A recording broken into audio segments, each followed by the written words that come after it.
الله من شرور أنفسنا ومن سيئات أعمالنا من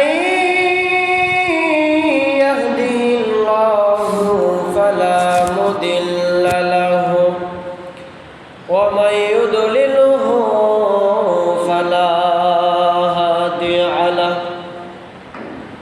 ونشهد أن سيدنا وسندنا ونبينا وحبيبنا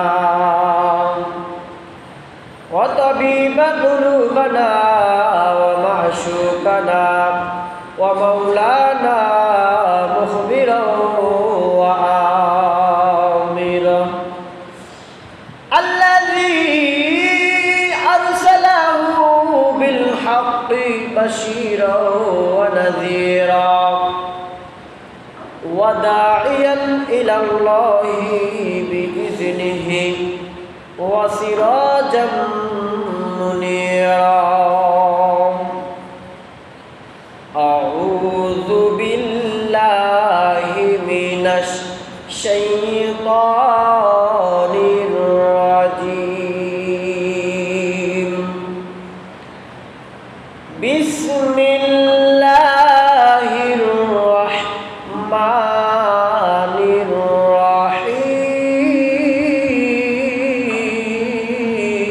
الرحيم إن الله وملائكته يصلون على النبي يا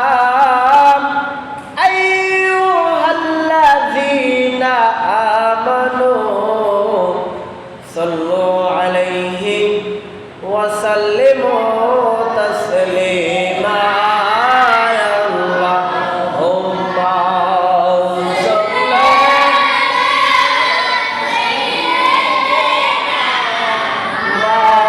مولانا محمد وعلى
মোহাব্বতে লা ইলাহা ইল্লাল্লাহ সবাই বলেন লা ইলাহা মাশাআল্লাহ লা ইলাহা সবাই বলেন লা ইলাহা মোহাব্বতে লা ইলাহা লা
সবাই ইসমে জাতের জিকির করে আল্লাহ আল্লাহ আল্লাহ আল্লাহ আল্লাহ আল্লাহ আল্লাহ আল্লাহ আল্লাহ আল্লাহ আল্লাহ আল্লাহ আল্লাহ আল্লাহ আল্লাহ আল্লাহ আল্লাহ মোহাব্বতে ডাকে রে বন্দা মোহাব্বতে দাওয়াত মশলা মোহাব্বতে ডাকে রে বন্দা মোহাব্বতে দাওয়াত মশলা আল্লাহ আল্লাহ আল্লাহ আল্লাহ আল্লাহ আল্লাহ মোহাব্বতে ডাকলে রে বন্দা মোহাব্বতে ডাকলে রে বন্দা গুনাহ পাবি মাওয়াফ মোহাব্বতে ডাকে রে বন্দা মোহাব্বতে দাওয়াত মোহাব্বতে ডাকে রে বন্দা মোহাব্বতে দাওয়াত মাশাআল্লাহ আল্লাহ আল্লাহ আল্লাহ আল্লাহ ইমাম হুসাইন শহীদ হলেন কারবালার ময়দানে ইমাম হুসাইন শহীদ হলেন কারবালার ময়দানে হরে হুসাইনের কাটে বলো হুসাইনের কাটে বলো সেই জালিম সীমারে আল্লাহ আল্লাহ জাবরে নাম আল্লাহ কর সাধনা মাশাআল্লাহ আল্লাহ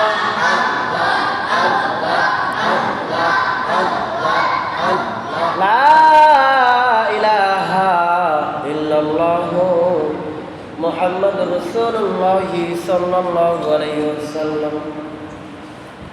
আলহামদুলিল্লাহ, মহান আল্লাহ পাক রব্বুল আলামিন তিনি আমাদেরকে অত্যন্ত দয়া করে মায়া করে ভালোবেসে আমরা কতিপয় গুনাহগার বান্দা এলাকার অসংখ্য অগণিত মুসলমান থেকে আমাকে আপনাকে যাচাই করে বাছাই করে মোহাব্বত করে ভালোবেসে আল্লাহ পাকের ঘর মসজিদে আসার বসার তৌফিক দান করেছেন।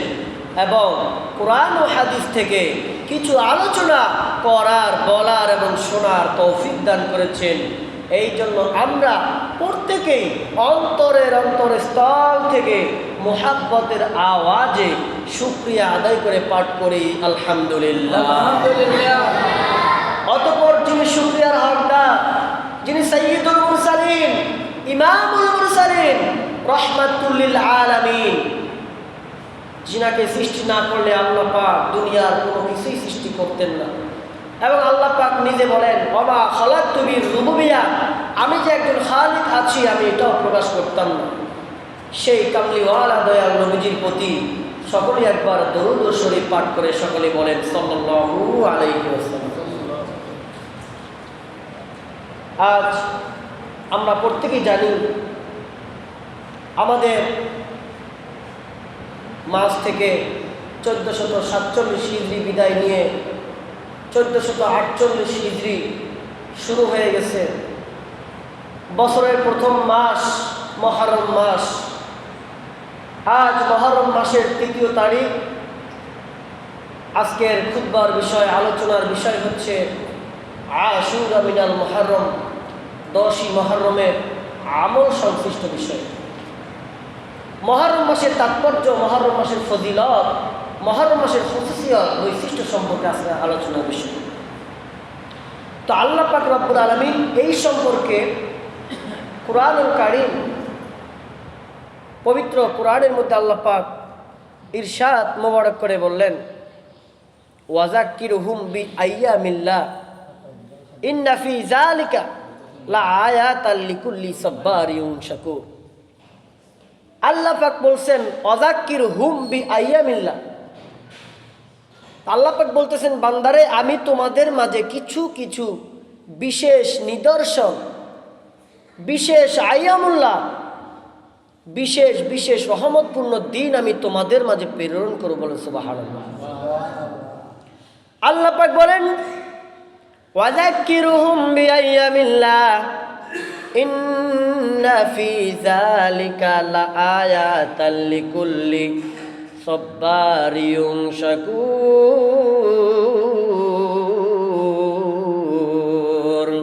আমার আল্লাহ বলেন, বান্দারে আমি তোমাদের মাঝে কিছু কিছু নিয়ামতপূর্ণ দিন, রহমতপূর্ণ দিন নাজিল করেছি। যেই দিনগুলোর মধ্যে আমি আল্লাহ পাক অফুরন্ত নিয়ামত, অফুরন্ত রহমত নাজিল করিয়া থাকি। আল্লাহ পাক বলেন, এই মুহররম মাস এতটা গুরুত্বপূর্ণ মাস, এতটা ফজিলতপূর্ণ মাস।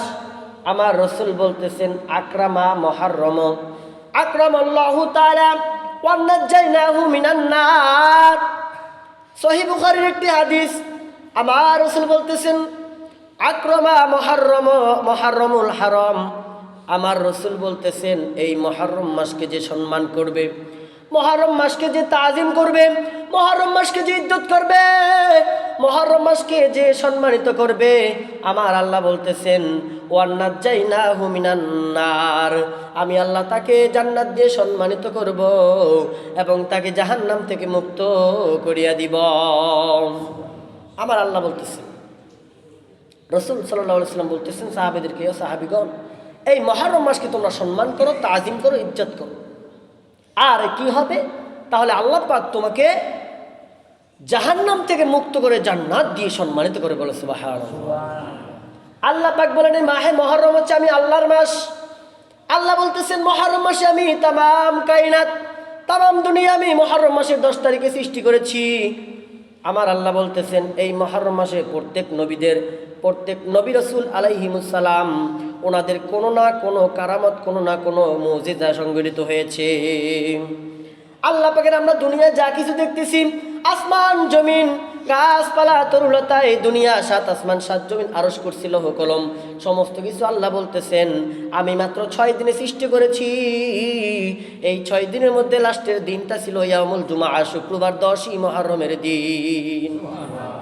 আমার আল্লাহ বলতেছেন মাসের শুরুতে আমি মুহররম রেখেছি এবং রাত্র দিন সৃষ্টি করেছি আমি মুহররমের 10 তারিখ। আসমান থেকে সর্বপ্রথম আমি দুনিয়ার জমিনে বৃষ্টি নাজিল করেছি মুহররমের 10 তারিখ এবং সূর্য উদয় হয়েছে, দুনিয়ার জমিনে সূর্য উঠেছে মুহররমের 10 তারিখ। চন্দ্র উঠেছে মুহররমের 10 তারিখ। এবং এই আল্লাহ পাক বলতেছেন যত কিছু দেখতেছেন সমস্ত কিছু সৃষ্টি আল্লাহ পাক করেছেন মুহররমের 10 তারিখে। আদম আলাইহিস সালামকে আল্লাহ পাক মুহররমের 10 তারিখে সৃষ্টি করা হয়। আদমের ভিতরে আল্লাহ পাক রূহ দিয়েছেন মুহররমের 10 তারিখ। এবং আদমকে আল্লাহ পাক রব্বুল আলামিন জান্নাতের মধ্যে প্রবেশ করাইছেন মুহররমের 10 তারিখে এবং জান্নাত থেকে আবার বের করে দিয়েছেন মুহররমের 10 তারিখে। দুনিয়ার মধ্যে নাজিল করেছেন মুহররমের 10 তারিখে। আদম আলাইহিস সালাম এবং হাওয়ার মধ্যে শাদী সংগঠিত হয়েছে, নিসবাতুল আজিমা বিবাহ সংগঠিত হয়েছে মুহররমের 10 তারিখ। আমার আল্লাহ বলতেছেন মুহররমের 10 তারিখের ফজিলত অনেক। এবং মূসা কালিমুল্লাহ, মূসাকে যখন ফেরাউনের হাত থেকে আল্লাহ পাক মুক্ত করেছেন মুহররমের 10 তারিখ, আমার আপনার রাসূল সাল্লাল্লাহু আলাইহি ওয়াসাল্লাম উনি যখন কাবা থেকে মদিনা শরীফে হিজরতের জন্য গিয়েছেন মুহররমের 10 তারিখে, যায় দেখতেছেন ইহুদিরা রোজা রাখতেছে। আমার নবী বললেন, ও ইহুদিরা আপনারা কেন রোজা রাখেন? ইহুদিরা জবাব দেয়, ও নবী আমরা রোজা রাখি কারণ আমাদের নবী হযরত মূসা আলাইহিস সালাম তিনি ফেরাউনের হাত থেকে এই 10ই মুহররমে মুক্ত হয়েছেন।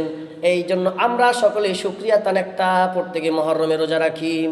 আমার রাসূল বললেন, ও সাহাবীগণ ইহুদিরা যদি একটা রোজা রাখে তাহলে আমার তো আরো হকদার বেশি, তাহলে আমরা একটা নয় মুহররম উপলক্ষে আমরা 2টা রোজা রাখবো।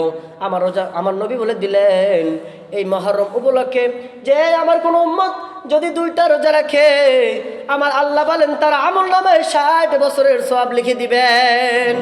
শুধু তাই নয়, আমার আল্লাহ বলতেছেন এই মুহররম উপলক্ষে কেউ যদি 2টা রোজা রাখে তার 1 বছরের গুনাহ আল্লাহ পাক ক্ষমা করিয়া দিবেন এবং 60 বছর রোজা রাখার সমান সওয়াব দিবেন। মুহররম সম্পর্কে আলোচনা অনেক সীমাহীন, মুহররমে আলোচনা শেষ করে সম্ভব না। তো আল্লাহ পাক বলতেছেন এই মুহররমকে যে সম্মান করলো, মুহররমকে যে তাজিম করবে, ইজ্জত করবে, তাকে আমি জান্নাত দিয়ে সম্মানিত করবো, জাহান্নাম থেকে মুক্তি দেব। এই সম্পর্কে একটা হাদিস ফিকার কিতাবে তাফসীরুল মাআনি কিতাবের মধ্যে একটা হাদিস উল্লেখ করেন। قال رسول الله صلى الله عليه وسلم عن حضرت أبي هريرة رضي الله تعالى عنه سعت إليه فإنها يوم العاشوراء من المحرم وسأل الله تعالى سائل سنة غسلي وليفعلوا كلهم ويوم المساكين وابن السبيل وتكونون من الخاسرين। একটা সহিহ হাদিস, হয়তো আপনারা এর আগে কখনো শুনছেন কিনা জানি না, কিন্তু আমরা হাদিসটা পেয়েছি, অত্যন্ত গুরুত্বপূর্ণ। তো আমার রাসূল বলতেছেন ক্বালা রাসূলুল্লাহ সাল্লাল্লাহু আলাইহি ওয়াসাল্লাম আন হযরত আবি হুরায়রা রাদিয়াল্লাহু তাআলা আনহু, আবি হুরায়রা রাদিয়াল্লাহু তাআলা আনহু থেকে বর্ণিত, বলতেছেন সাআতা ইলাইহি ফাইন্নাহা, বলতেছেন মুহররমুল হারাম ইয়াউমা আশুরা মিনাল মুহররমুল হারাম।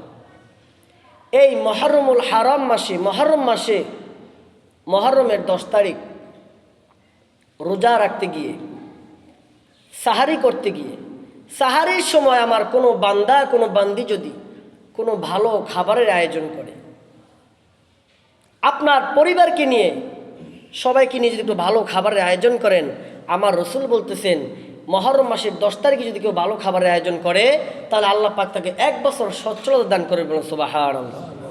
আবার বলতেছেন ফাসাআল্লাহু তাআলা সাইলা সানাতিন গসলি, এই মুহররমের 10 তারিখ কেউ যদি নিয়ত করে গোসল করে যে আল্লাহ মুহররমের 10 তারিখ উপলক্ষে আমি গোসল করতেছি, আল্লাহ মুহররমের 10 তারিখ, এই নিয়ত করে যদি কেউ গোসল করে, হাদিসের মধ্যে বলেন তাকে আল্লাহ পাক 1 বছর সুস্থ রাখবেন, 1 বছর তার শরীরে কোনো আল্লাহ পাক বিমারি দেবে না, আর অসুখ দেবে না।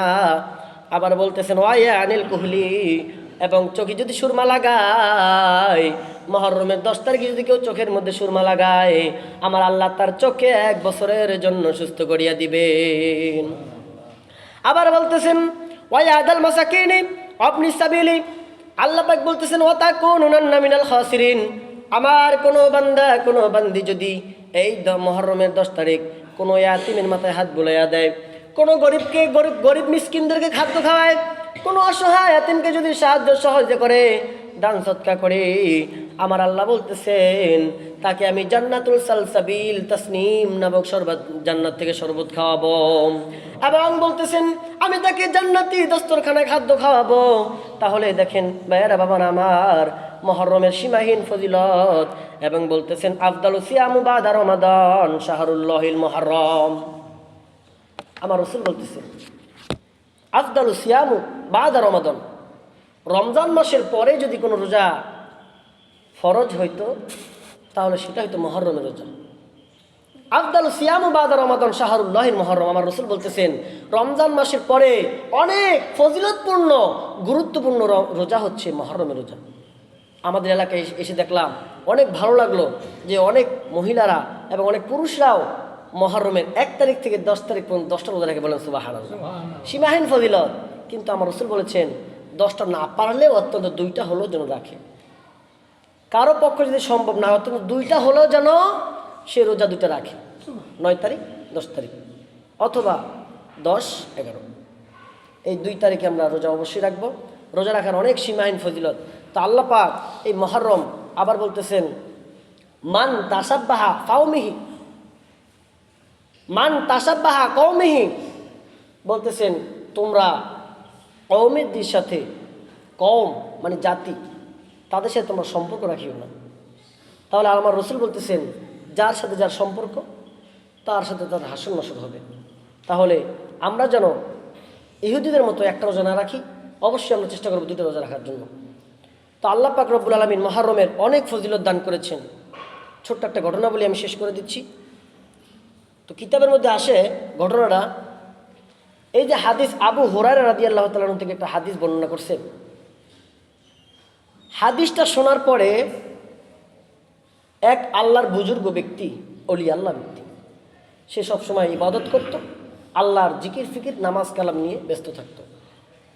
তো উনি হাদিস পাইলেন যে মুহররমের রোজা রাখতে গিয়ে কেউ যদি ভালো খাবারের ব্যবস্থা করে, উত্তম খাবার, তাহলে আমার আল্লাহ তাকে 1 বছর সচ্ছলতা দান করবে।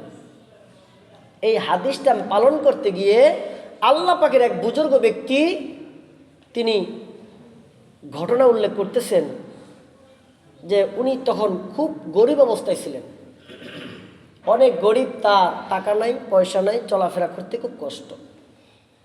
এমতো অবস্থায় সে এলাকার কাজী সাহেব, যিনি এলাকার সর্দার ছিলেন, এলাকার সর্দারের কাছে গেলেন, যাই বললেন ও সর্দার সাহেব, আমি হাদিসে শুনেছি 10ই মুহররমে যদি ভালো খাবার খায় আল্লাহ পাক 1 বছর তিনি সচ্ছলতা দান করেন, আল্লাহ পাক 1 বছর ভালো খাওয়ার তৌফিক দান করেন।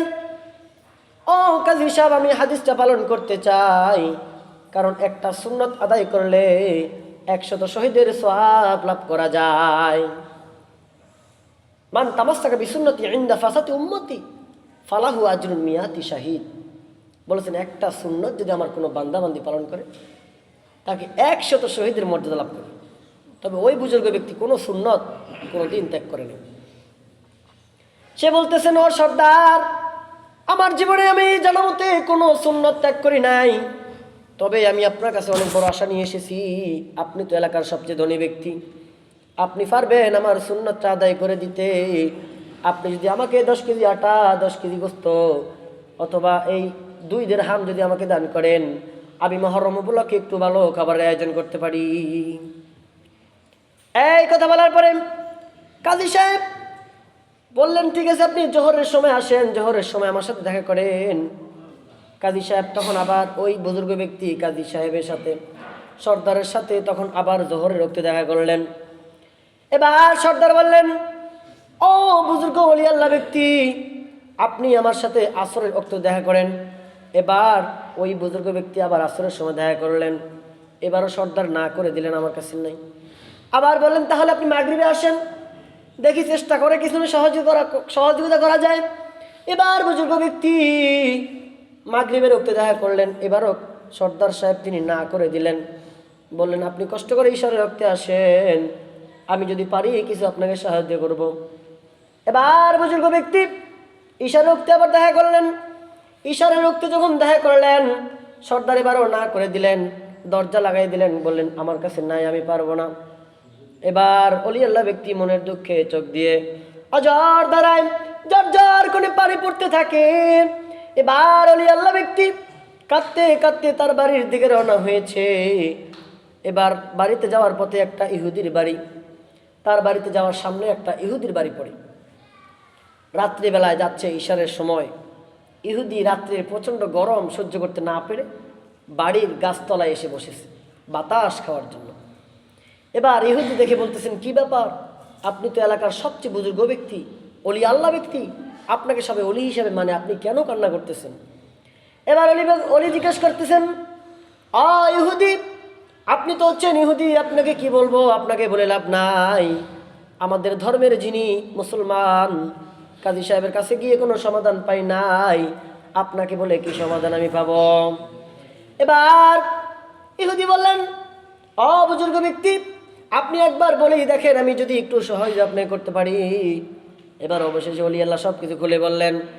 বলেন, ইহুদি রে, এই 10ই মুহররমে যদি কেউ ভালো খাবার খায়, ভালো খাবারের আয়োজন করে, আমার রাসূল বলেছেন তাকে আল্লাহ পাক 1 বছর সচ্ছলতা দান করবে।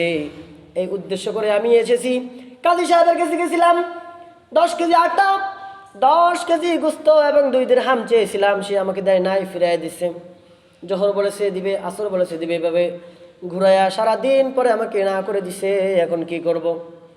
এবার ইহুদি বলতেছেন, বুজুর্গ ব্যক্তি, আপনি যদি কিছু মনে না করেন, তাহলে আমি আপনাকে 10 কেজি আটা, 10 কেজি গোস্ত দিতে চাই। এবার সে অলি আল্লাহ বলতেছেন, আপনি তো ইহুদি, আপনার থেকে নেওয়াটা আমার ঠিক হবে না, তবে কর্জে হাসানা হিসাবে নিতে পারি। কর্জে হাসানা নিব, পরবর্তীতে আবার শোধ করে দিব আমি যখন সচ্ছলতা হব। আমার রাসূল বলেছেন 1 বছর সচ্ছলতা দান করবেন, সচ্ছলতা হলে আমি আপনার ঋণ আমি পরিশোধ করে দিব।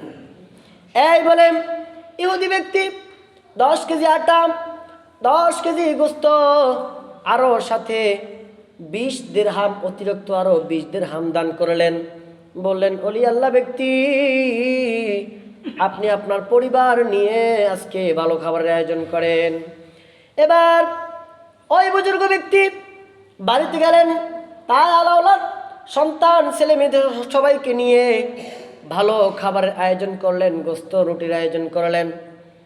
সাহারির সময় তিনি ভালো ভালো খাবার খেলেন, খাবার খেয়ে রোজা রাখলেন। ওই রাত্রেবেলা কাজী সাহেব স্বপ্নে দেখতেছে, স্বপ্নের মধ্যে কাজী সাহেব স্বপ্ন দেখতেছেন কিয়ামত সংঘটিত হয়ে গেছে, সমস্ত মানুষ হাসরের ময়দানে উপস্থিত। দেখতেছেন 2টা বিশাল বিশাল বাড়ি দেখা যাচ্ছে, একটা স্বর্ণ দিয়ে তৈরি, একটা রূপা দিয়ে তৈরি, অনেক বড় বড় বালাখানা বাড়ি, জান্নাতের বাড়ি। এবার ইহুদি ফেরেশতাদেরকে জিজ্ঞেস করলেন, ফেরেশতা, এত সুন্দর সুন্দর জান্নাতের মধ্যে বাড়ি দেখতে পাচ্ছি, এই বাড়িগুলা কার জন্য তৈরি করা হয়েছে? ফেরেশতারা জবাব দেয়, ও এলাকার সর্দার, ও কাজী সাহেব, এই বাড়ি 2টা গত রাতে তোমার নামে ছিল, এখন তোমার নামে নাই, এখন ইহুদির নামে বাড়ি 2টা বরাদ্দ হয়ে গেছে। ইহুদির নামে বাড়ি 2টা বরাদ্দ হয়ে গেছে, ইহুদির নামে রেজিস্ট্রেশন করা হয়ে গেছে। তবে ইহুদি তো বাড়ি পাবে না, সে তো আমাদের মুসলমান ধর্মের মধ্যে না, তার নামে বাড়ি থাকবে কিন্তু দেওয়া হবে না। এবার কাজী সাহেব সকাল সকাল ভোরে ঘুম থেকে উঠছেন, ফজরের নামাজ আদায় করেছেন। নামাজ আদায় করার পরে শরীর ঘেমে গেছে, কি স্বপ্ন দেখলাম, দৌড়ে গেছেন ইহুদির বাড়িতে, যায়া ইহুদিকে ডাকতেছেন, ও ইহুদি, আপনার সাথে জরুরি কথা আছে, বেরিয়ে আসেন। ইহুদি অবাক হয়ে গেছেন, কি ব্যাপার? এলাকার সর্দার সাহেব আমার বাড়ি সকাল সকাল উপস্থিত, কি দরকার, এত জরুরি কি দরকার?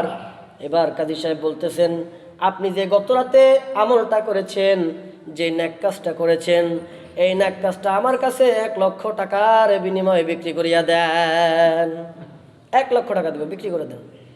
এবার ইহুদি বলতেছেন, আমার তো এমন কোনো আমল নাই, শুধু একজন বুজুর্গ ব্যক্তিকে 10 কেজি আটা, 10 কেজি গোস্ত দিয়ে সহযোগিতা করেছি। ইহুদি বলতেছেন, এই আমলটাই আমার আল্লাহ অনেক পছন্দ করেছেন, কবুল করেছেন, আপনি তো মুসলমান না, আপনাকে দেওয়া হবে না, তার মানে আমার কাছে আপনি বিক্রি করিয়া দেন। এবার ইহুদি বলতেছেন, তাহলে আমি কিভাবে পাবো? ওই কাজী সাহেব বলতেছে, আপনি যদি কালিমা পড়ে মুসলমান হয়ে যান তাহলে এই বাড়ি দুইটার মালিক আপনি হতে পারেন। এবার ইহুদি বলতেছেন, ও কাজী সাহেব, আপনি সাক্ষী থাকেন, আমি আপনাকে সাক্ষী রেখে কালিমা পড়ে লা ইলাহা ইল্লাল্লাহু মুহাম্মাদুর রাসূলুল্লাহ সাল্লাল্লাহু আলাইহি ওয়াসাল্লাম, আমি কালিমা পড়ে মুসলমান হয়ে গেলাম। এবার কাজী সাহেব বলেন, এই জান্নাতের বালাখানার মালিক কি আমি হইছি কি না? এবার এই ঘটনা থেকে আমরা বুঝতে পারি 10ই মুহররমের ফজিলত অনেক। আপনি 10ই মুহররমে যে নিয়ত করবেন সমস্ত নিয়তে আল্লাহ পাক পূরণ করিয়া দেবে। 10ই মুহররমে যে আমল করবেন সমস্ত আমল আল্লাহ কবুল করবেন। 10ই মুহররমে যা দোয়া করবেন সব দোয়াই আমার আল্লাহ কবুল করিয়া নেবেন। 10ই মুহররম সম্পর্কে অনেক ঘটনা বর্ণনা করা হয়েছে। 10ই মুহররমে আমরা প্রত্যেকে জানি ইমাম হাসান, ইমাম হুসাইন রাদিয়াল্লাহু তাআলা আনহু উনি কারবালার প্রান্তে নির্মলভাবে ওনাকে শহীদ করা হয়। অনেক হৃদয় বিদারক ইতিহাস, যা ইতিহাসে আর কোনো সময় আর দ্বিতীয়বার ঘটে নাই। মুসলমানদের মধ্যে এত বড় নির্মম ঘটনা, এই নবীজির কলিজার টুকরা, নবীজির আওলাদ ইমাম হুসাইন আলাইহিস সালামকে কারবালার প্রান্তে এত কঠিনভাবে নির্মমভাবে হত্যা করা হয় যা কোনো দিন মুসলমান বরদাস্ত করতে পারে না। সেই 10ই মুহররম আমাদের একবারে নিকটবর্তী চলে আসছে। আমরা প্রত্যেকে ওনাদের আশিক দাবি করি। আমাদের দায়িত্ব কর্তব্য হচ্ছে ওনাদের শানে, ওনার যে কারবালার প্রান্তে শহীদ হয়েছেন ওনাদের শানে মিলাদ ও মাহফিল করা, আলোচনা করা এবং দোয়া দুরুদের আয়োজন করা। কারণ আল্লাহ পাক বলেন, কুল্লা আসআলুকুম আলাইহি আজরান ইল্লাল মাওয়াদ্দাতা ফিল কুরবা ওয়া মাই ইউকতারিফ হাসানাতান নাজিদ লাহু ফিহা হুসনা ইন্নাল্লাহা গফুরুন শাকুর। আমার আল্লাহ বলতেছেন, বান্দারে আমি তোমাদের কাছে কোনো বিনিময় চাই না, তোমাদের কাছে আমি কোনো কিছু চাই না। একটা দায়িত্ব তোমাদের, আমার নবী পরিবারের যারা সদস্য, যারা আহলু বাইত, তাদেরকে সম্মান করবে, ইজ্জত করবে, তাজিম করবে, তাহলে আমার আল্লাহ আপনাদেরকে সম্মানিত করবেন। তো আল্লাহ পাক রব্বুল আলামিন উনি আমাদের প্রত্যেককে যেন এই মুহররম মাসকে সম্মান করা, তাজিম করা, মুহররম মাসের প্রত্যেকটা হক আমাদেরকে যেন যথাযথ আদায় করা তৌফিক দান করেন। এবং আগামী বৃহস্পতিবার রাত্রিটি হচ্ছে 10ই মুহররমের রাত। জি, দিন হিসাবে শুক্রবার পড়বে, রাত হিসাবে বৃহস্পতিবার, আগামী খমিস বৃহস্পতিবার রাত্রিতে হচ্ছে 10ই মুহররম, আশুরের রাত, কারবালার রাত। তো আমরা আপনাদের যতটুকু সাধ্য সমর্থ কুলায় আপনার শরীর থেকে এই 10ই মুহররমটা অত্যন্ত একটা মিলাদ মাহফিলের আয়োজন করা উচিত। কারণ প্রত্যেকটা রাতে আমার রসুলের সাথে সংশ্লিষ্ট। তো আমরা আশিক আর সুন্নি হিসেবে আমাদের দায়িত্ব কর্তব্য হচ্ছে ওনাদের শান, ওনাদের দিবসগুলো পালন করা।